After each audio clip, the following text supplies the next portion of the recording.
Just a second. No, we're live. Good night to the Belizean people at home and abroad. Tonight we bring you the 35th edition of Belizean Affairs. Sitting with me virtually tonight is my co-host, Mr. Leonard Brackett. And with all due respect, our other host, Mr. Roody, sympathy goes out to him and his wife with the death within their family.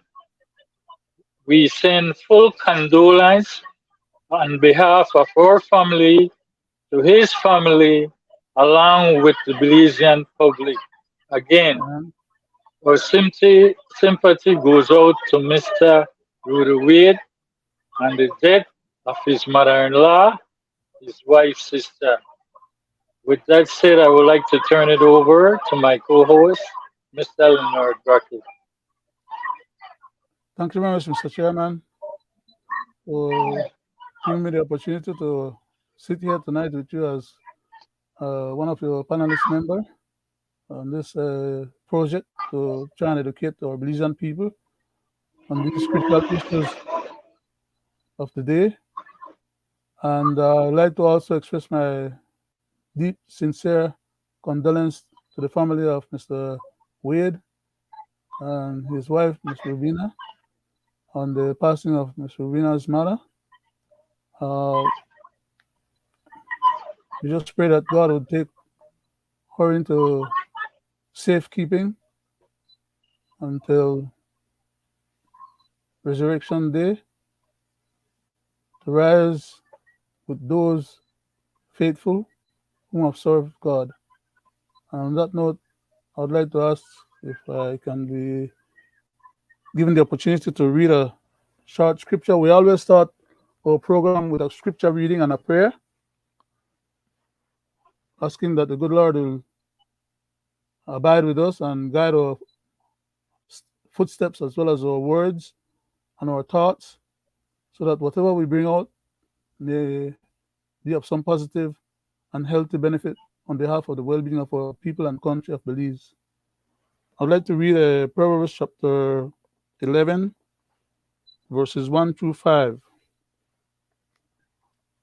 A false balance is an abomination to the Lord, but a just weight is his delight.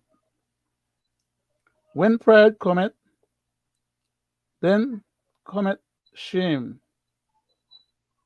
but with the lowly is wisdom. The integrity of the upright shall guide them, but the perverseness of transgressors shall destroy them. Riches profit not in the day of wrath, but righteousness delivereth from death. The righteousness of the perfect shall direct his way, but the wicked shall fall by the way his own wickedness. Amen. Back to you, Mr. Chairman. I, I thank you, Mr. Brackett. With that said, let me do the prayer for tonight. Heavenly Father, we come to you tonight, asking you for forgiveness, asking Amen. you to protect us, asking you to bless our country and all nations around the world. We Amen. ask that you will supply for the needy, the homeless. We Amen. ask that world leaders will get together and try to do something about hunger and poverty that is going on in the world. Amen. Heavenly Father, we ask that you will protect each and every family, Amen. that they, in return, will live a just life. This I ask in your heavenly name. Amen. Amen. Mr. Brackett, I now turn it to you. You said you have something you wanted to read, so let's start with that. Uh, Yes, sir. Thank you very much, sir.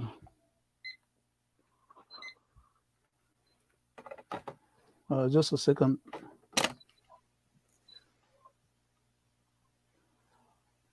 Uh, what I want to read here is part of essay commentary that I wrote a while back. I think it was on October. Oh, what's going on here?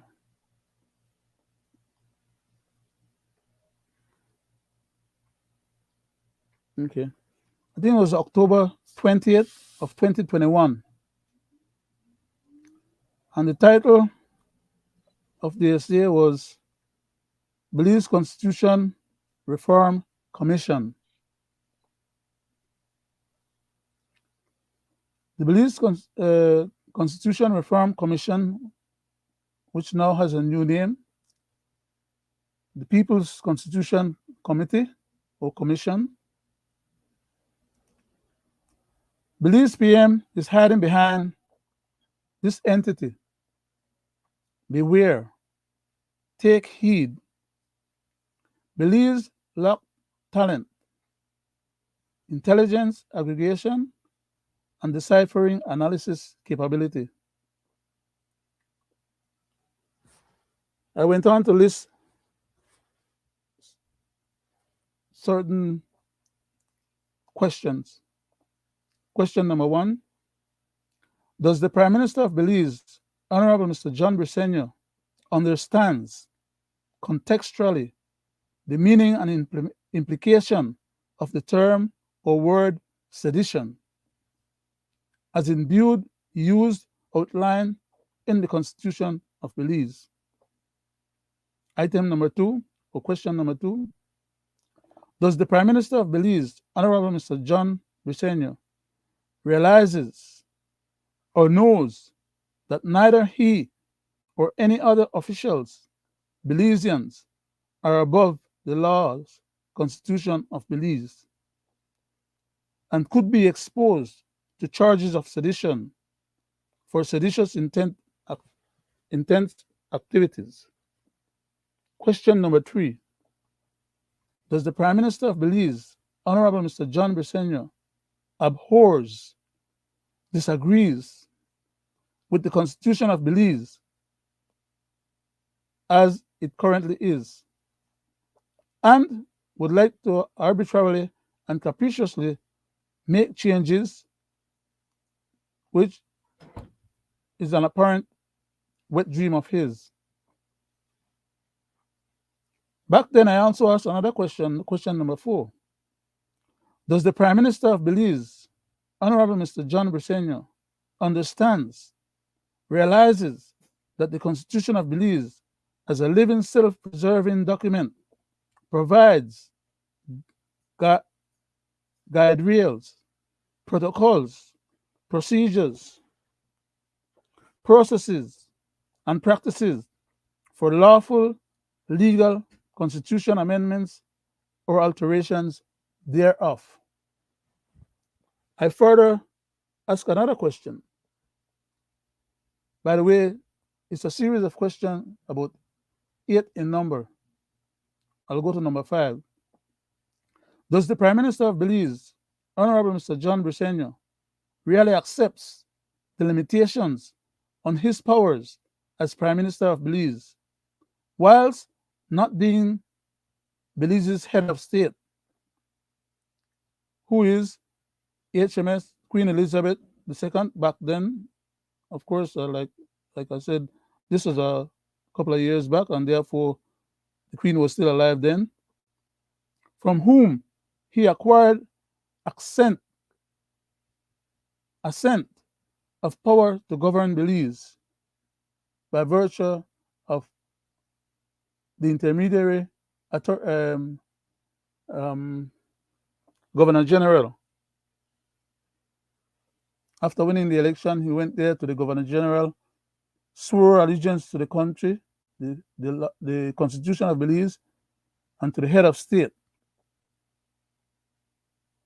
Number 6: Does the Prime Minister of Belize, Honorable Mr. John Briceño, wishes Belize to dispense with all remaining British colonial vestiges that currently overshadows Belize's conditional independence,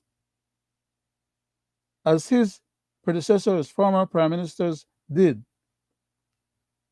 Question number 7. Does the Prime Minister of Belize, Honorable Mr. John Briceño, truly know and understands what is the British High Commission and its purpose or function in Belize, as compared to a British embassy in other countries? And I went on to pose question number 8 as follows. Does the Prime Minister of Belize, Honorable Mr. John Briceño, understands and realize that he cannot be found to be attempting to suborn the Governor General of Belize, who serves at the pleasure of Belize's head of state, at that time being Her Majesty Queen Elizabeth II, and who appoints or and whose appointment is subject to recall? I said, note well or pay attention. The following commentary was made by Leonard Brackett as an overview to questions from Mr. Greg Brackett, the chairman for tonight's program, on statutory instruments versus the Constitution of Belize, acts, and intended amendments or alterations thereof. The title of that subsection was The Constitution of Belize Bastardization, Challenging Pandora's Box. I went on to say, Belize at 40th year of independence, Prime Minister Mr. John Briceño, wet dream, Constitution of Belize revamping. Prime Minister of Belize Mr. John Briceño appears to be getting power drunk, announcing a Constitutional Reform Commission, CRC, to reform the Constitution of Belize into a more pliable document so as to aggregate the government of Belize some additional powers vested in Belize's head of state at the time, Queen Elizabeth II, and now Charles, and the people of Belize, and the Constitution, and constitutionally protected. A harbinger of what is to come. That was 2 years ago. We're now dealing with the harbinger, because what was to come is now here. A harbinger of what is to come. Riddance of existing colonial constraints on government from the Constitution of Belize, as we currently know them to be, to possible dictatorship, ministerial fiat governance before this current term of the PUP is completed. I went on to make a general observation to the extent that I said both major mass parties, being the UDP and the PUP, as government of Belize, have indulged in bastardization of the Constitution of Belize in various ways for different reasons and objectives and at different times, whilst attempting to govern by fiat, dictatorially, by overreaching and aggregating to themselves and exercising punitive power with impunity at that. After Belize's independence, 21st of September of 1981. I further said, note well, or pay attention again. I went on to list some items that were of critical importance and very germane to what my thoughts was at the time, which a lot of which has now manifested itself in real action, even though back then I was being blasted by other people for pretending to know the Prime Minister's mind and the members of Cabinet's mind and knowing things ahead of time and pretending to be saying what was about to happen but had not happened, and there was no guarantee that it would have been happening. After the fact now, a year plus, almost 2 years, we're now in the throat of the very things that I was pointing out as now happening, and we can now validate them. So I'll read number 1. Under Chapter 10 of the Referendum Act as follows: Subsection 2, notwithstanding Subsection 1, a referendum shall be held on the following issues. A. Any amendment to Part 2 of the Constitution which derogates or takes away from the fundamental human and civil rights and freedom guaranteed therein to the citizenry of Belizeans at home and abroad. I also stipulated that it is clearly understood by most legal trained minds in Belize that in the Constitution, when it says shall, it is a command, a directive, a mandated, mandamus requirement as a bar of or threshold to be overcome by constitutionally mandated public consultations and consensus and acquiescence by means of a required referendum. In other words, the government cannot just arbitrarily and capriciously presume to have the power because they're authorized to make laws to govern the country, that they can presume to exercise those same powers willy-nilly and outside of the bounds of the Constitution. I went on to say, under item number 2, for example, statutory instrument number 74 of 2021, under the present government at the time, under Mr. Shebat, statutory instrument number 74, SI 74 at the time, is not under declared emergency powers. It is broad, overreaching, punitive, infringements, derogation of rights contrary to constitutional prescriptions, constitutionally suspect, trumping the Constitution of Belize, and unhinged, expanded power grab, likely arbitrary and capricious, drafted without due diligence. I went on also to list as item number 3 another SI. In other words, what I'm trying to show then at that point is how arbitrary and capricious and unconstitutional actions under the PUP government, as well as now this one that I'm going to cite here under the UDP government, as to validate what I previously said above, that is that both mass party, having been government of our country, have bastardized our constitution, played loose and fast with our constitution. So I'll read item number 3. Please bear with me. SI number 126 of 2020 under the UDP, Minister Pablo Marin, is a statutory instrument number 126, as SI 126 again in bracket, was under that SI was under declared emergency powers being authorized by the Governor General at the time. But it was broad, overreaching, punitive, infringement and derogation of rights contrary to constitutional prescriptions, constitutionally suspect SI, attempting to trump the Constitution, It is unhinged. It was expanded power grab, likely arbitrary and capricious, and drafted without due diligence and care.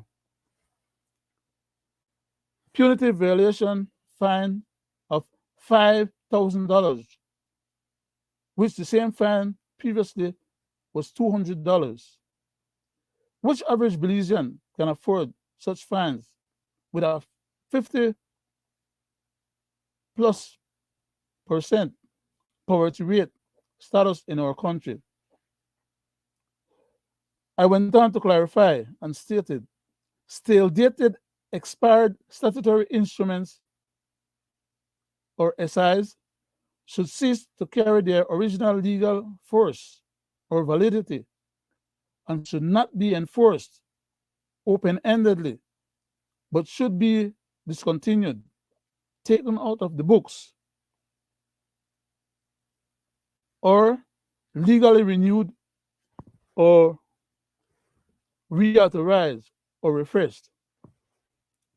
If they, the government, ministers and cabinet, don't like the Constitution of Belize as it is, then they should change it by following constitutionally prescribed required processes, procedures, protocols, practices for legal changes and amendments, and not the sleight of hand and bogus attempts as they are currently doing now, a year and a half or almost 2 years after I wrote this stuff.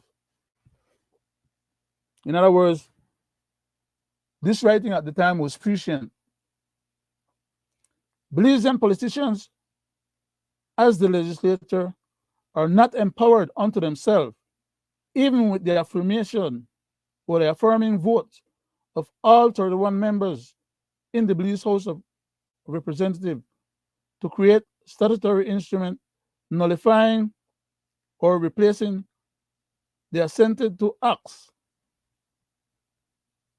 that comprise our Constitution, which they rely on for legal effect, vested assented legal powers. Rather than exercising a sleight of hand, pretending to amend the acts that comprises the Constitution of Belize,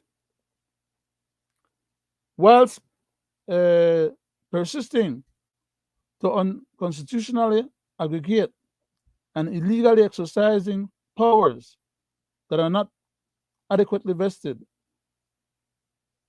as illegal power grab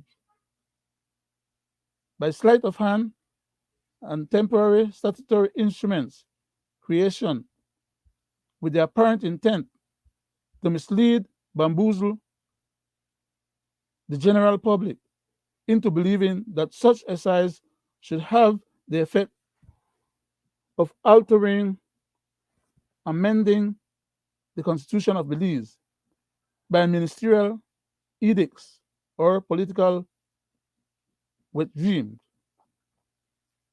I further stipulated, and I'm coming to the end. Let me see. No, I'm not. No. It's quite a bit more. I'm going to break there for right now because I need to turn over back to the chairman. I'll probably read this later on or at some other occasion. I'll finish up the reading. Thank you for the opportunity, Mr. Chairman. I thank you, Mr. Brackett, for your information. But what we have there, we have to let the public understand that both political party has bastardized our constitution. Playing us for fool. And the past government under Mr. Marin, we were in a state of emergency when that statutory instrument was created. Mhm. And because we had some border jumpers that were jumping the border, they wanted to have them paid more, hold them accountable. So they passed the SI and raised it to 5,000. But on past shows, I have said before how the Constitution is sometimes amended formal and And informal. mhm, And in this case, this is one of those informal action where this was done in a state of emergency and should have been abolished. It should have ended there. mhm, But what happened, it ends up formally in the Constitution. And these things goes unnoticed, just like Section 3 of the Eighth Amendment under the past government, which mhm, today our previous government is using under S69(9), the mhm. wrongdoings of the past government, and they are making believe as though the It's valid. people, right, but not only that, they are making believe that the people cannot seek judicial review under Section 20 because that is exhausted. And this is how they are doing business today. And most people who does not read the Constitution does not know that even though they have a supermajority, they cannot violate the basic structure of the Constitution. Mhm, The supermajority only give them the right to create substantive law, which does not violate the basic structure. And this is why you see right now with the PCC commission, which the government has put forward,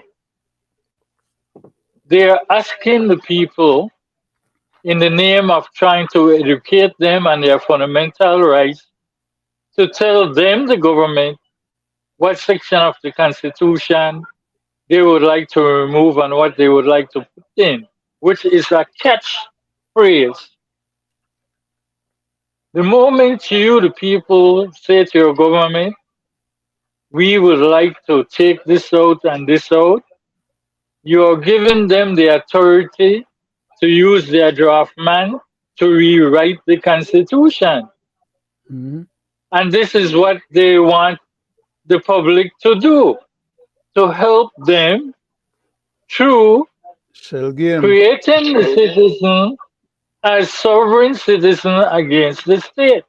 Mhm, Now, what the people should be doing is telling the government, okay, you teaching us about fundamental rights, let's strengthen them. There's nothing we would like to take out. We would like to add on. So that the government don't have the authority and the power to redraft the constitution through government drafts people, because this is what they're after. mhm. Likewise, the present government is also doing the same thing, using bastardization of the constitution. You can see it under the 11th Amendment, Mhm. and it's not hard to see what their intention are. They're using Evil. it when they want to attack individuals. Evil. But when the people, when the public, the electors come to talk to them within national security issue, as in Oceania, with Mhm. 20,000 signatures, they claim they need legal opinion and they will left that up to the PCC to answer that about Oceania Which have no because jurisdiction. the Election and Boundaries Commission does not want to certify the 20,000 signatures. Let's not forget that the PCC Commission is non binding. They are supposed to go out there, educate, and do what? Take back from what they have inquired of the people. Mr. Chairman, There is no legislation. they Yes. cannot they cannot replace the PCC in place of the courts. The courts have jurisdiction of those matters according to our constitution. The PCC is just a figment of somebody's imagination.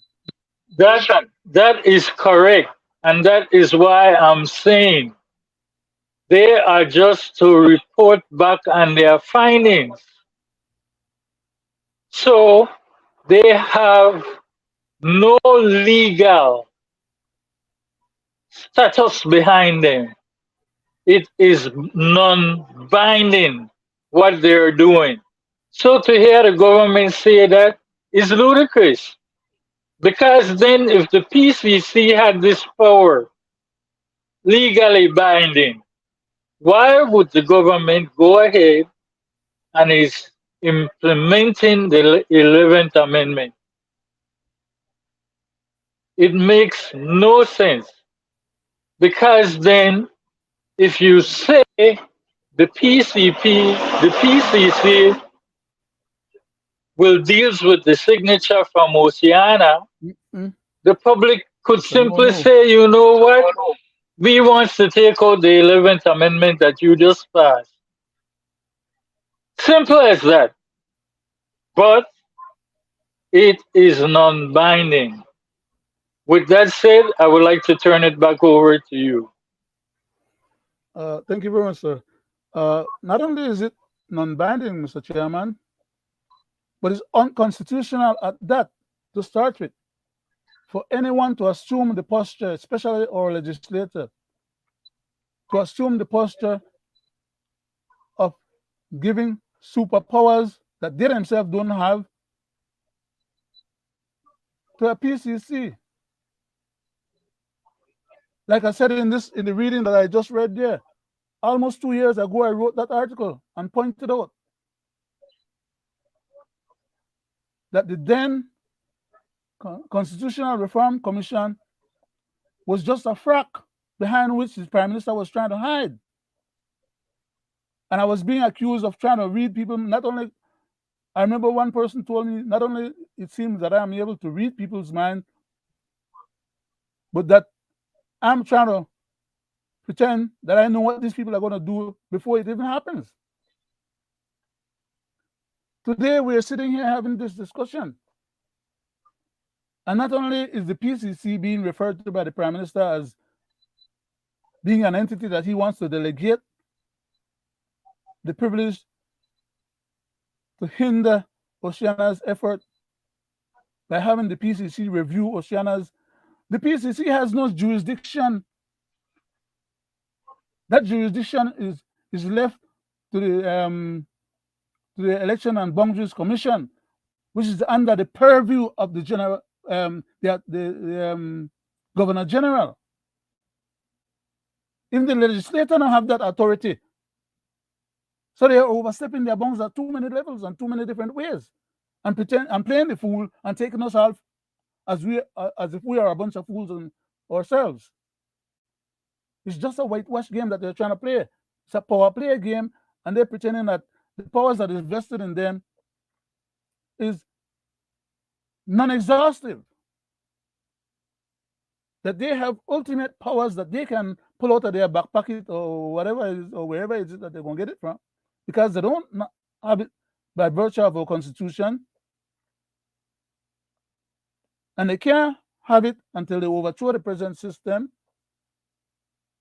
and turn the place into a republic. Then they could then decide, as their own president and their own head of state, what they want the circumstances to be. But until then, all they're doing is just playing high-handed shenanigans with us.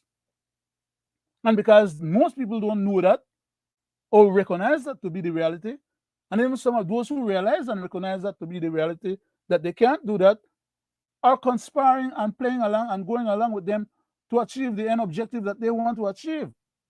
Such as, for example, almost every individual that has spoken or given any kind of statements in the PCC, formerly PRC, as part of what they classify or call as their education campaign.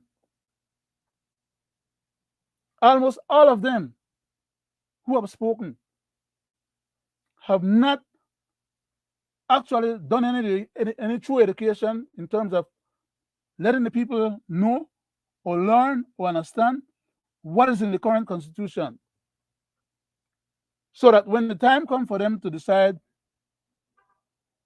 based on what is in there, if they like what is there, to leave it alone, or if they don't like what is there, to change some of it or change all of it, they know before getting to the point of teaching them anything, giving them surveys to answer and asking them to answer questions as regards to what they think ought to be in there when they haven't even given them a chance to expose them to what is in there or taught them what is in there. We on this program have been the ones trying to teach the people and tell the people what is in their constitution. We cite sections, parts, subsections, paragraphs. None of these other so-called educational campaign people are indulging in that type of effort. They're indulging just giving a speech and asking people to make comments on things that the people have no knowledge or understanding about, and hoping that because they're going through that sham game, that they can then turn around and say, well, they consulted with the people gave them the answers in the surveys that they pull out of the people without having educated them. For example, all the time that has already been spent by all these so-called lecturers or lectures that have been given, has anyone ever taken the preamble, for example, which is 4 pages? Has anyone ever taken 1 page of the preamble in any of those meetings that they have had and try to explain to the people what that preamble or that page of documentation implies, signifies, or how important it is to their own well-being and the well-being of the country? I've had yet to see anyone start that education process and then thereafter ask the people what they think about what they have heard. As far as I'm concerned, they're not educating the people about what is in the current constitution. They're just trying to get the people bamboozled to the point of agreeing with them that maybe they should change the constitution and for them to go ahead and put what they want to have in a new constitution. That's the game. And like I said before, some people are aware of what they're doing and are conspiring to assist them to get it done. Others are quite oblivious about what the real agendas are behind the scene. They're just listening to what is being said and noticing what is being done. And by the time they realize the effect of what is being done, it would be too late. So for all intents and purposes, I would like for these people to get serious about an education campaign, grab the first part of the preamble, teach it to the people in. Take 1 paragraph. Each lecturer could just talk about 1 particular paragraph. Paragraph A, paragraph B, paragraph C, paragraph D, any which paragraph they want to pick, and expound on it. That would then constitute educating the people about what is in the Constitution. And then after they teach them the preamble, which they all turn around and say, well, the preamble is just a bunch of words of aspirations. They have no true effect or power. For those who are knuckleheaded enough to believe that as being truth, I want to ask them then, wouldn't it be a good idea then if they believe that? Forget about the preamble then and go ahead and teach part 1 of the Constitution and the various sections under part 1, which shouldn't take more than 10 minutes for them to do. But they spend 2-3 hours having discussions with the people and playing shenanigans and entertaining and bantering back and forward. And when the people leave the place, they are not any more educated about the current constitution than they should be. How the devil are they going to comment on the present constitution or modify it or render any realistic comments about what is to be changed, what is to be taken out, or what is to be added in? When they know that 98% of our population are unaware of what the Constitution is comprised of or what it says. It's just a game for them. And the lawyers among them should know better, and I'm quite certain do know better, but they're lending their services for this effort to bamboozle the people, to facilitate the government achieving its objective. They are participating in a conspiracy against the country and its people. They won't call it that. I call it that, because that is in effect what is it that they're doing. The government has never told the people in the commission itself what is the government's ultimate objective or intent. Far from doing so, they have encouraged these members of the committee or commission to go out there, play the game that they're playing right now under the guise of educating the people, misinforming the people at that. For many of the statements that I've heard some of them make, I don't think that they're not knowledgeable enough. So then why the misinformation? Why the lying?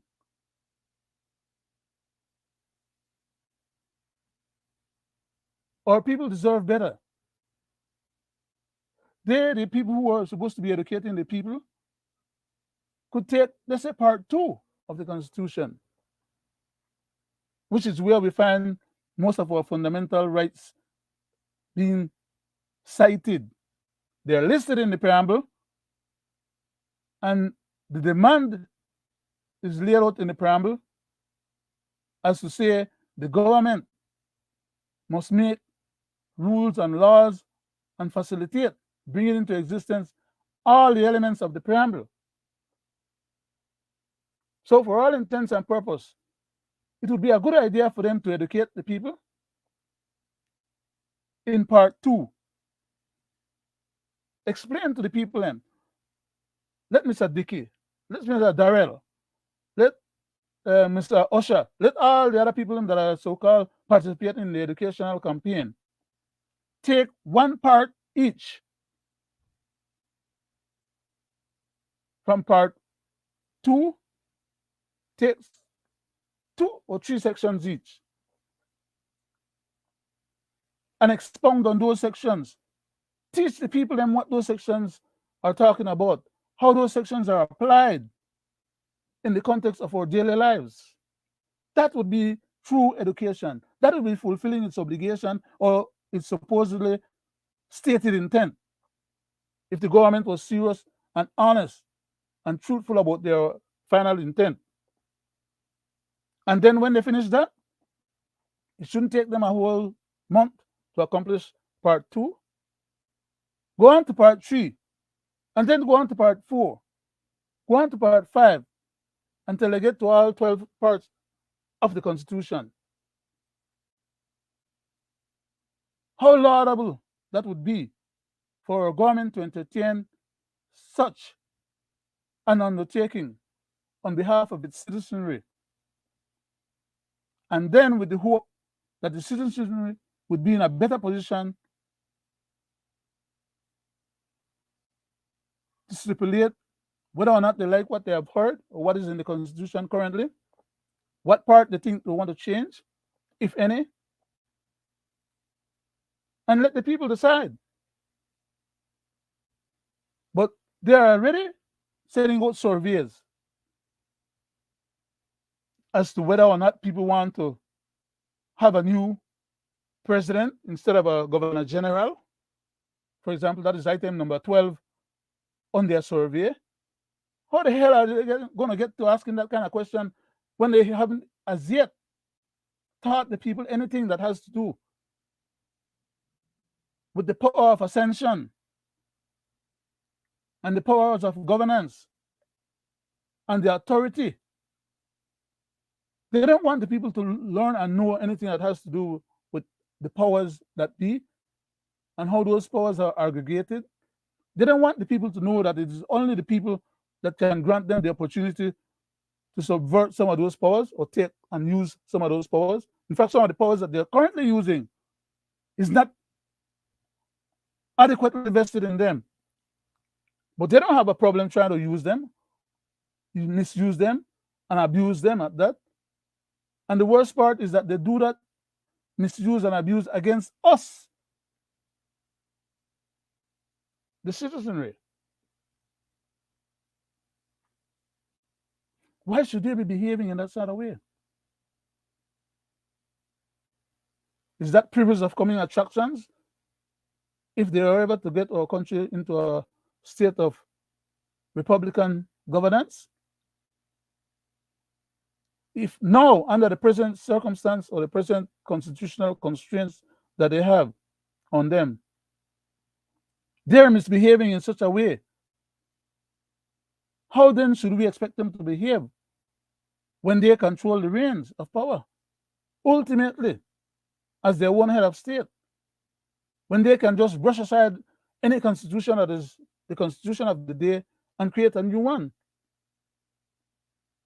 Mr. Bradley never explained that to people when he was explaining about the difference between parliamentary democracy and Republican governance. He went on to say that parliamentary democracy is a hindrance and stop the people from being able to have laws created to serve better governance. Why? Because it's easy to create laws by decree. When the head of state decides that parliament needs to be abolished or vanquished, they just make a statement.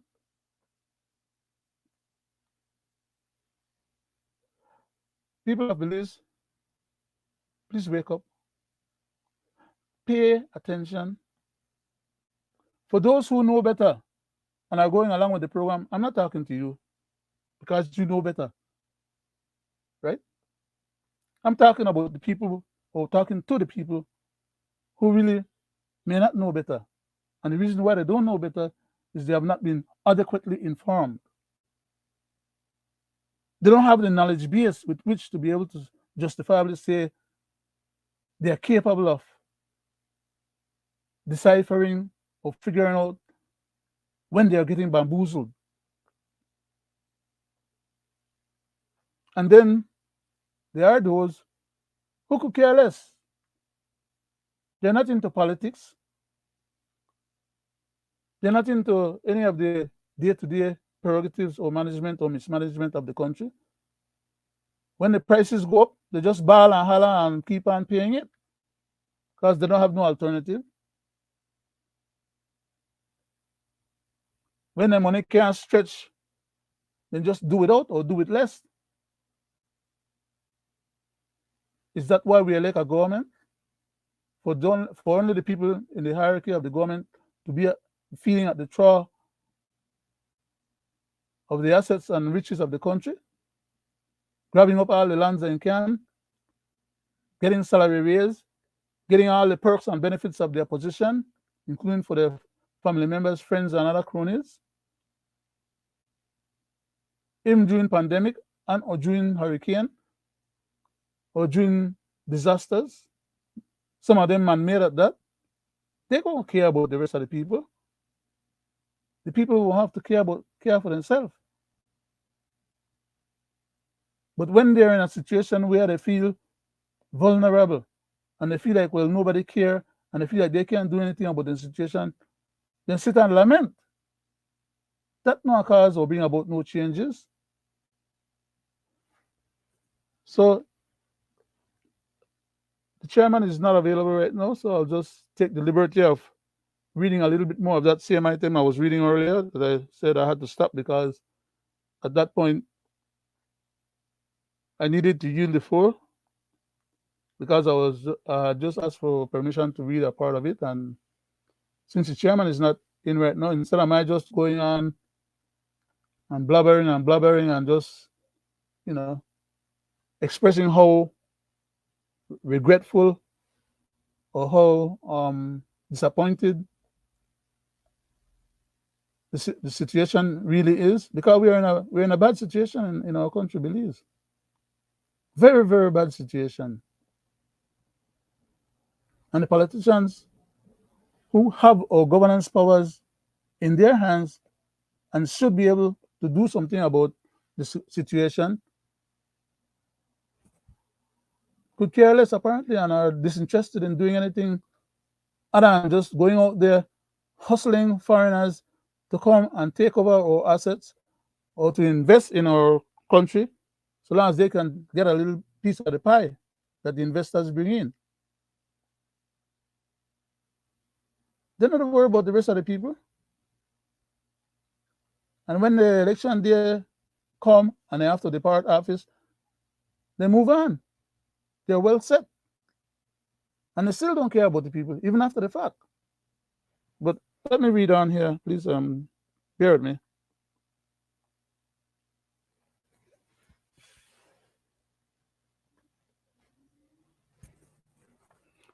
I'll just read another part here. I'll read one little piece that I read before, just to bring back in context what is it that I was intimating at the time, when I was reading.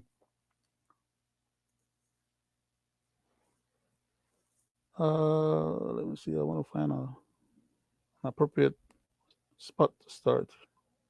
Okay. Into believing that such exercise should have the effect of altering or amending the Constitution of Belize by ministerial edicts, political withdrawing.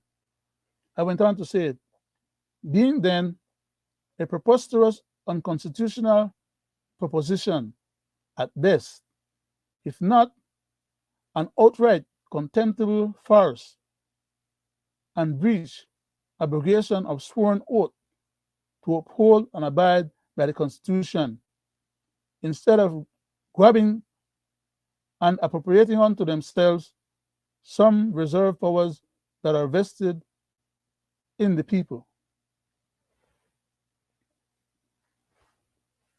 I went on to cite another item, number 4, and I said, to which the Constitution of Belize, Part 2, Chapter 10 of the Referendum Act, subsection 2, notwithstanding subsection 1, mandates that a referendum shall, not may, shall be held on the following issues. A, any amendment to Part 2 of the Constitution which derogates or takes away from the fundamental human and civil rights and freedoms guaranteed therein to the citizens of Belize, being Belizeans at home and abroad.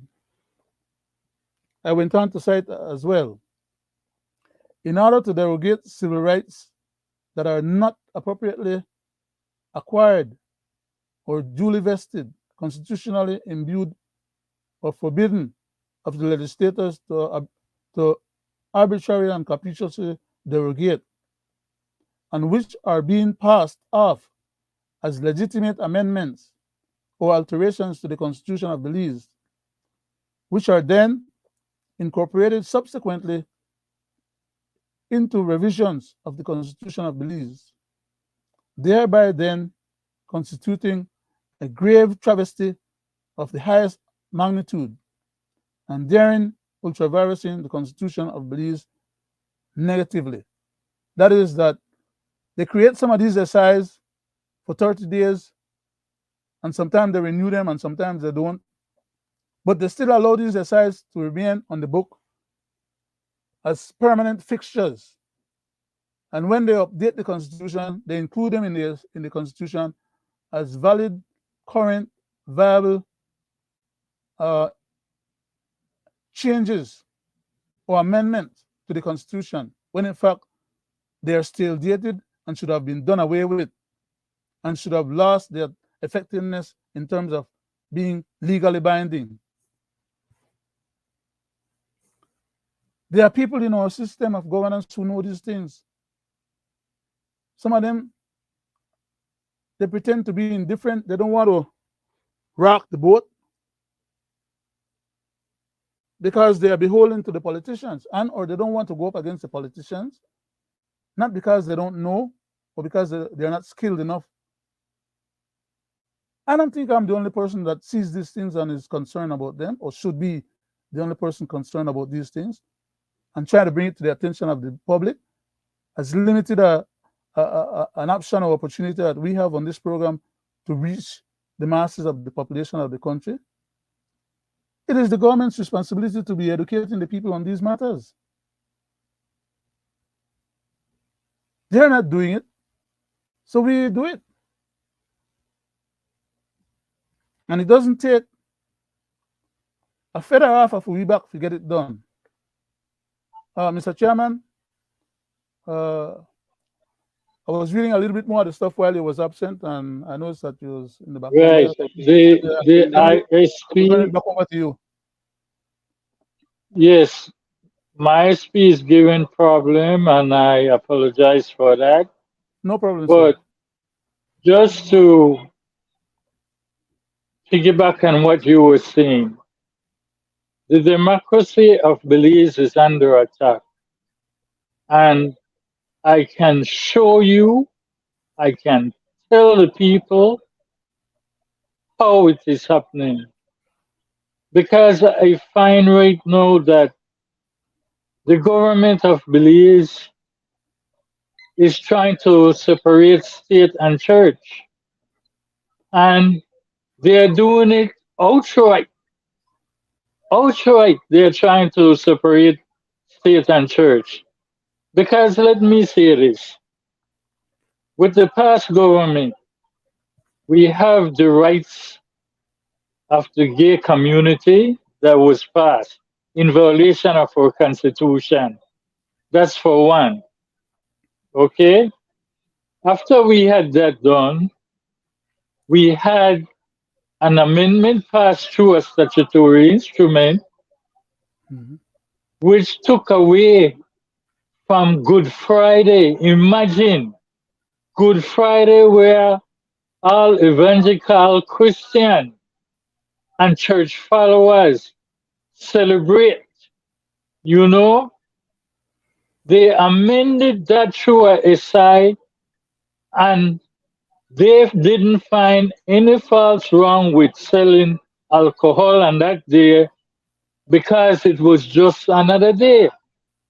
Now imagine, then we are heading into constitution reform with the PCC. And again, we had no representation for the Creole people under the Creole Council, but again, the gay and lesbian had, and our constitution was attacked when Mr. Roscoe is saying he don't see why God should be in the constitution. Now imagine.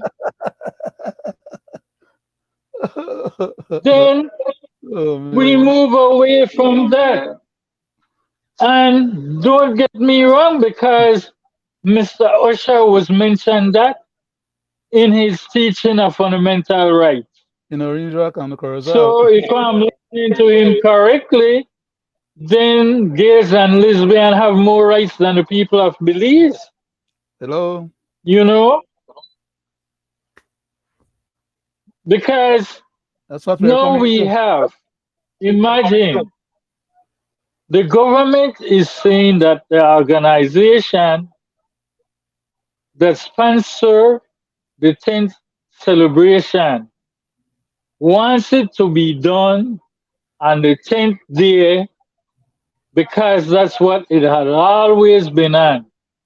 No. If you are telling me this and you are saying that nothing is wrong with that, then how can you say it is okay to sell alcohol on Good Friday, which has been held for centuries by Christian, evangelical, and other people.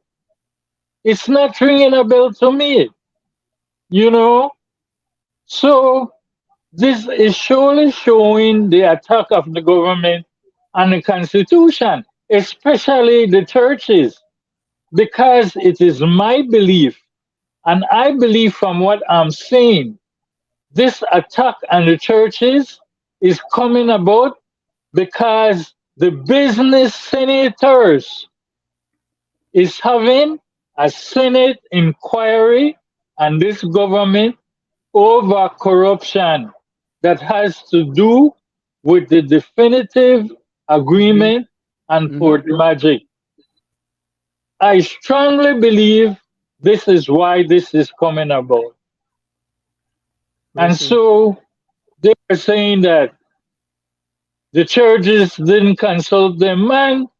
They should be a part of what is happening in this country. The churches is the stronghold and a strong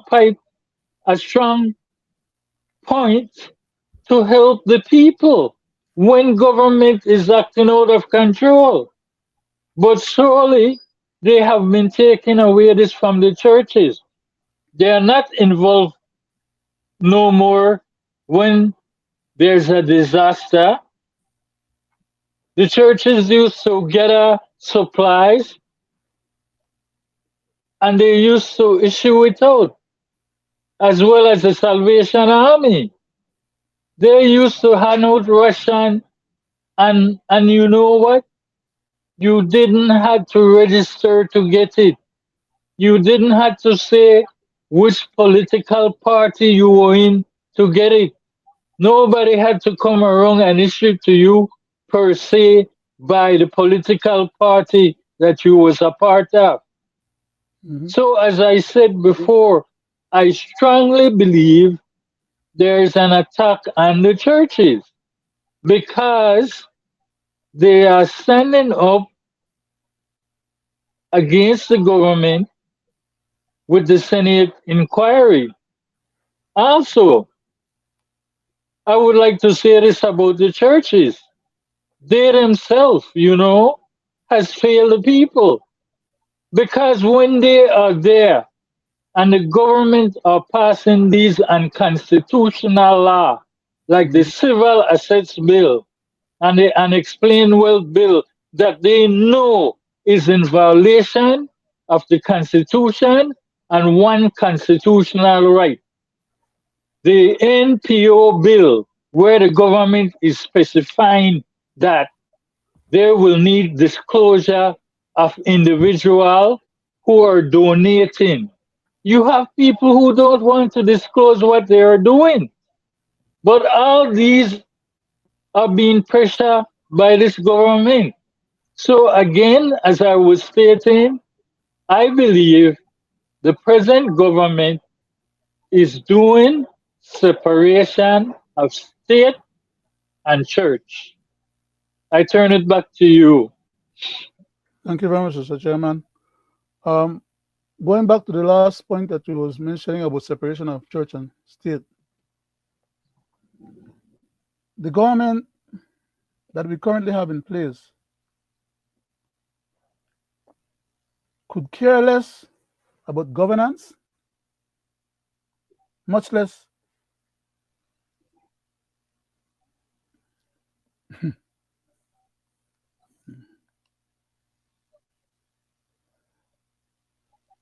they could care less about the governance of the country, and much less they care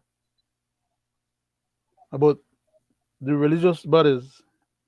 Okay, so let's not conflate or get them or try to espouse or try to entertain the concept or the idea or the impression that these jackals, hyenas, vultures, vipers, and whatever else not they are have any serious interest in the well-being of our country, much less our people, or the religious or the faith, the religious organizations. Right now, they are talking about, well, or you mentioned earlier, they grant Mr. Orozco and his community the opportunity to sit on a constitutional review commission with the idea of being there to see to it that their rights are looked after on or protected or preserved. But there goes Mr. Orozco, implying that he don't mind to attack the very constitution under which his rights were vindicated. That's to tell you how much respect they had for the constitution, even in the first instance when they were trying to use it to have their rights vindicated and rights accorded, which the constitution did. As a matter of fact, by extension and the imprimatur efforts of the learned judges and the top lawyers that they had paid to work those matters out for them, so that they can see in the Constitution a validation and vindication of their rights to be upheld as being natural rights, as being constitutionally imbued basic rights, civil rights, God-given rights at that, for them now to turn around and say, well, they don't even want God to be mentioned in the Constitution. How preposterous. And yet, because they had high-powered people and influence from abroad to haul and pull the Constitution to where before the Constitution used to speak about morality and the morality of the society, that all of that part has been extricated and done away with. So then why do we have our society and our young people growing up the way they're growing up? There's no such thing as a morality clause in our Constitution anymore. Why? Because that morality clause prior to Unibam case was hamstringing the effort of the Unibam community to express themselves and to have those expressions being looked upon favorably and acceptable by the rest of the community, while at the same time throwing back the community morality standards in the community's face, to the point where Mr. Osher is saying in one instance that even though we have basic civil rights, inalienable at that, those rights are contingent on the governments creating SOEs to declare them as being violative or to violate them by government's decree and according to government's need. So our fundamental rights are only as fundamental as the government would allow you to have them. So our fundamental rights as a general populace is subject to the capriciousness of the government of the day. But as far as the fundamental rights of the Unibam community, they are untouchable. So the purpose and reason for our preamble and the existence of our Constitution has been set upon its head.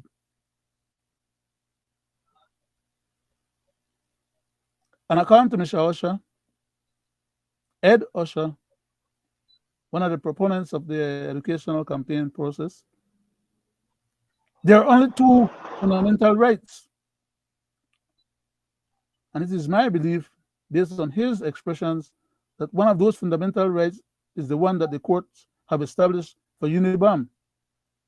I would like for him to explain what is the second one, and how come Unibam found its rights that is not to be violated but that we cannot find our rights that are not to be violated. Hello, Mr. Usher, I'm still waiting for a reply. I point that matter out to you before. Hopefully, at some point, somebody will hear this program and will ask you that same question again.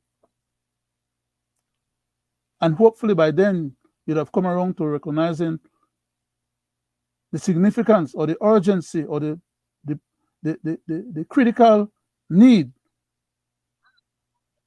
to be as impartial as you can ever be in terms of how you go about advocating what are rights and what are fundamental rights, and not going around teaching that government have the ability and the right to derogate or violate people's fundamental rights. Because while that may be so to a certain extent, it is not a willy-nilly process. And the government cannot just arbitrarily and capriciously decree that circumstance to be so. Why? We're not a republic yet. We're still a parliamentary democracy and a country of laws. And especially the supreme law of our land says that the government ought not to attempt to violate anybody's fundamental rights. And whenever the government is going to make an SOE, unlike the last one that they made, they should not be making them like the last one that they made, because that was contrary to constitutional prescriptions and good faith behavior on the part of the government elected by the people against the people. That was a malignant act of the government in derogating some people's rights while pretending not to see that the very same rights across the board, if they were going to derogate some, the law requires them to derogate all. So then they put the SOE in certain parts of Belize, and one block over from one area, the SOE was not in place. Another block over, it was in place. For example, in Foreshore, the SOE never existed in Foreshore, but it existed in the Albert Division. It never existed over in the north side, because only on the south side you have people to kill, or you have crimes, according to the government and according to Mr. Chester. But I think I overdid. Yield back to the chairman.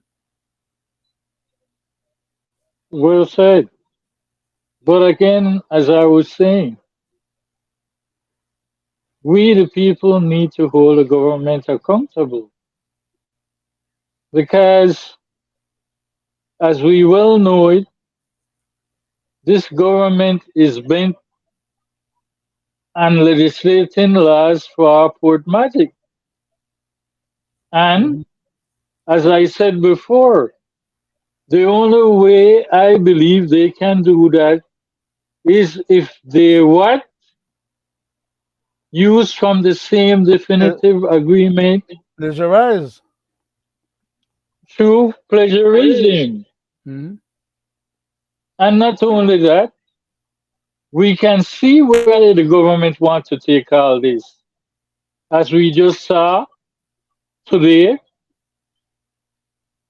he is in the company of other investors pushing for $200 million hotel in Key Chapel. So that leads me to ask the question, don't our country, by our constitution, have open tenure, where all these foreign investors should sit down and talk with the adequate people who is in that department. Mhm. This was the first time I see that a prime minister is the one who is going around making deals in the name of our country. So burning our And country, I mean. these deals are being made, these deals are being made in violation of the Freedom of Information Act. Mm-hmm. We do not know what all is being said, Or what promise. all has been given out or promised. We have yet to know what is going on with Port Magic because, as he mentioned, they have a secrecy act in cabinet. Come on, Mr. Man. Even cabinet, You have a even cabinet whole, has not weighed in on these matters. but we need not remind him that they have taken an oath to the Constitution.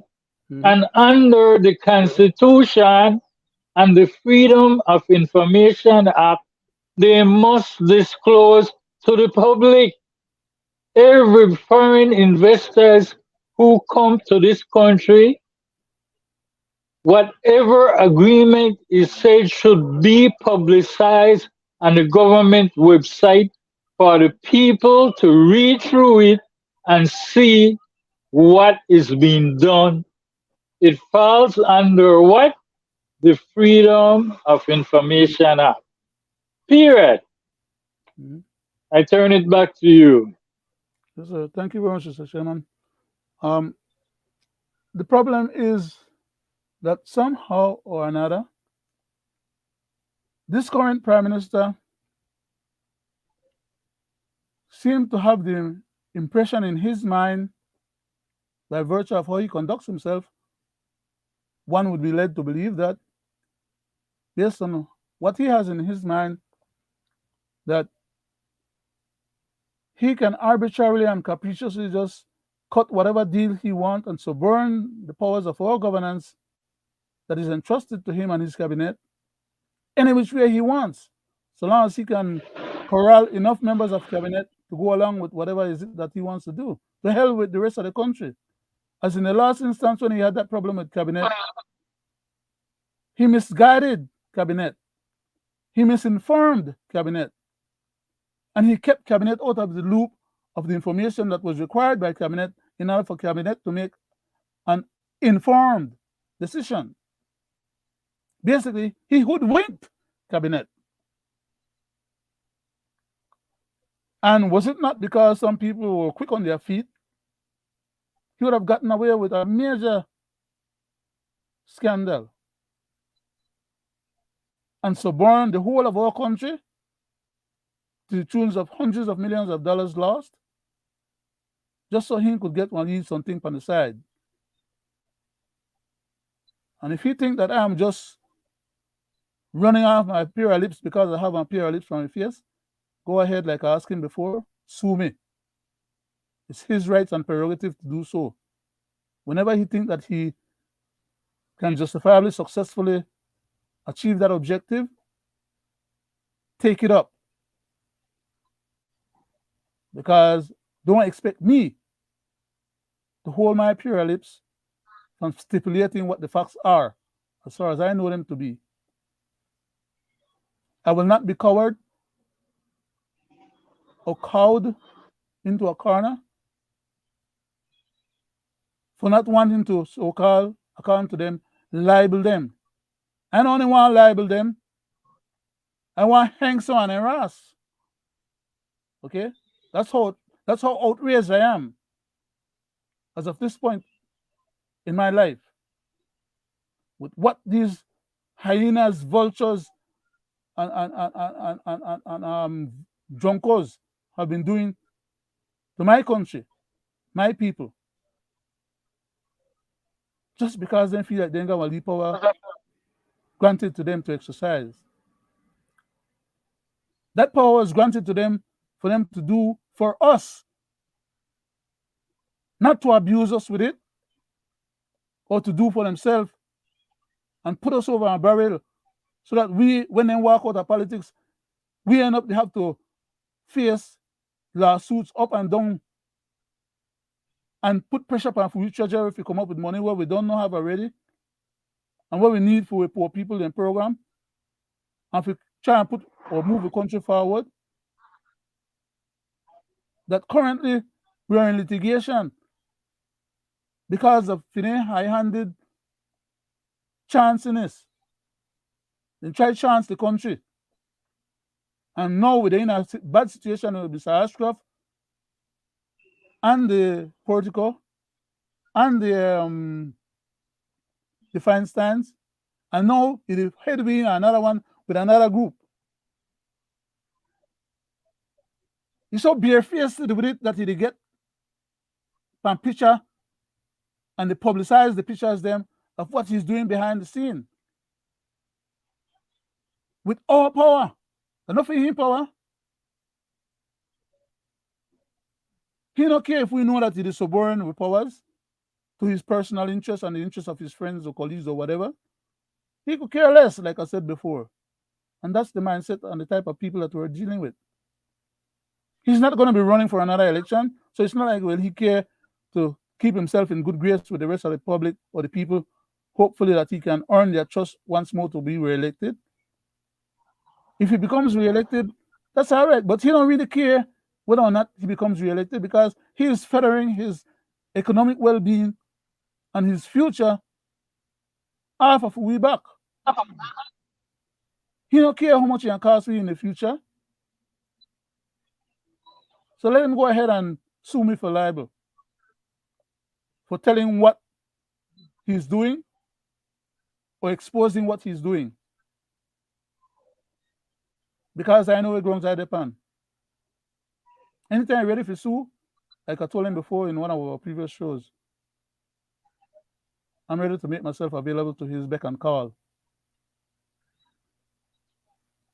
But don't think that I'm an idiot for making that kind of promise and hopefully be able to fulfill it. Because that kind of promise comes with a hell of a big package.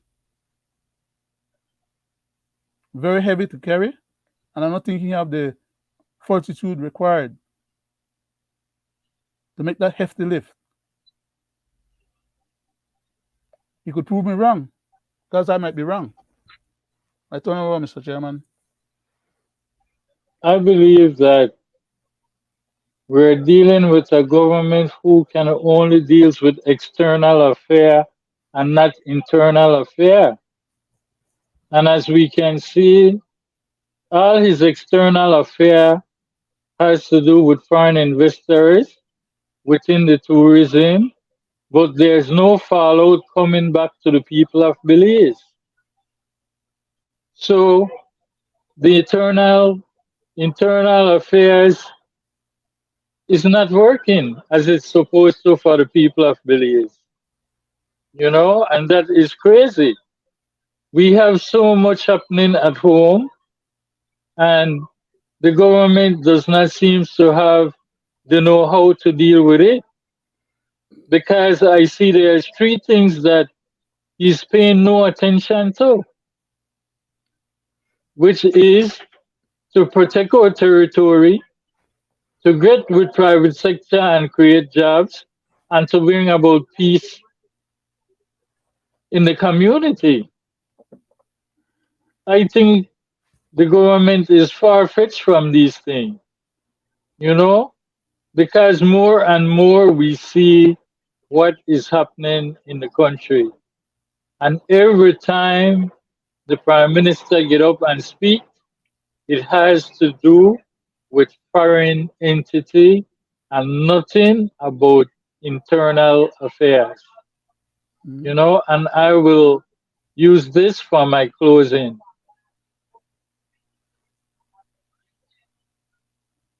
You're there already? Was that the end of it? We're about 9:21 counting down from my time. So but you'll still have to have your chairman closing after I finish then, right? I mean, right.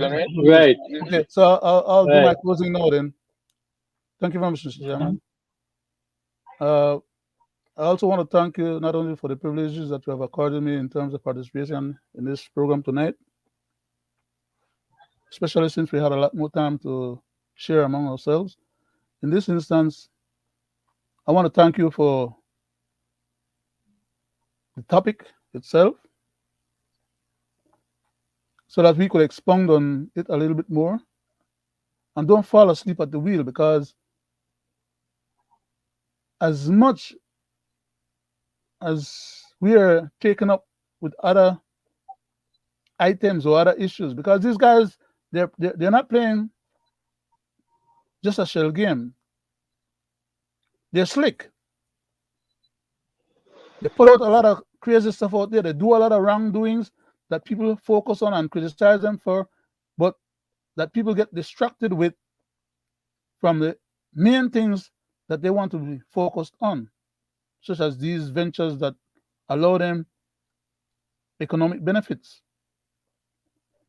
While we are here haggling and pointing out about the wrongdoings that they're doing, about the wrongs that they're doing to the society, about the failures of the society, um, uh, not getting enough help, or that the government not creating enough opportunities for the members of the society, you know, where our country is moving along like a drunken man from one side to the next, kill here, baba weave there, and just, we're not focused on moving forward successfully with any particular fixed agenda, so that even when government changes, continuity exists on those agendas that end up benefiting the country as a whole on the long term. For example, this very item that you just brought up about this $200 million project that they want to launch in Key Chapel. The people that are currently working out there and are likely to end up doing the work out there will not be mostly Belizeans that will derive the benefits of those jobs and or the economic benefits from those projects. Their management will come from abroad. A lot of the workers then come from Mexico and Honduras and Guatemala, and some of them from Salvador. The local Belizeans are sitting at home, or they are left at home twiddling and sucking their fingers. They need to eat too. They need a job. If even just as laborers, maybe they don't have the skills, as I heard somebody said earlier. The Belizean people don't have the skills that they need for building projects there, or to participate effectively in an project there, or they don't got to get up and go, or they don't want to work hard enough in the sun hot and do like the rest of the other people then do.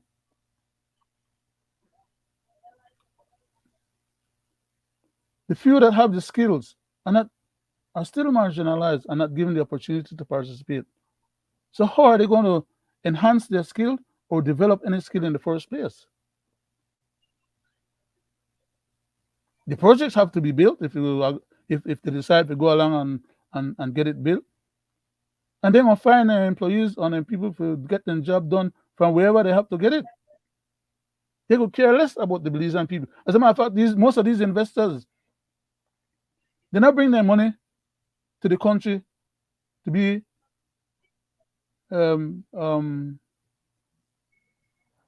what should I say? To be nice, or then just go and invest their money so that the country could derive some benefit out of their money. They could invest for their money so that they could maximize for their return. And part of their return includes not paying taxes. So then the government don't get taxes, the government give all kind of concessions, and no money coming to the government coffers, or no money going to the average Belizean pocket as payment for salary or services or whatever. Most of it goes and stays abroad. And when the project is finished, the money that is being made from it doesn't come to the country or into the government's coffers or to any local Belizean employees. That part of it, as taxes, might trickle to people in, or to the social security for social security payment for the employees then when they have. Those employees are foreign employees, so there's no social security collected, there's no taxes collected, there's nothing collected on behalf of the country. So then people come in, invest their money, make then profit, they use we country to get what I want out of the country, and to hell with the rest of the process. Of course, the elites, the prime ministers and the ministers, them and the lawyers, them and all the other people who deal with them and facilitate them are always welcome to come and spend time on those facilities and drink and enjoy the liquor or the whatever is it that have fun. But the rest of the people sit down home, suck their finger. That's not what good governance is about. Not to say the least when you disturb the reef or on these projects or you disturb other situations. We have problems already with the blue-born people them or with the wildlife people them or with a lot of these other entities. As you rightfully mentioned earlier, Mr. Chairman, some of the people from the wildlife funds declared that they were not in agreement with the protocol stuff, even though initially some people were saying that they had given protocol a green light.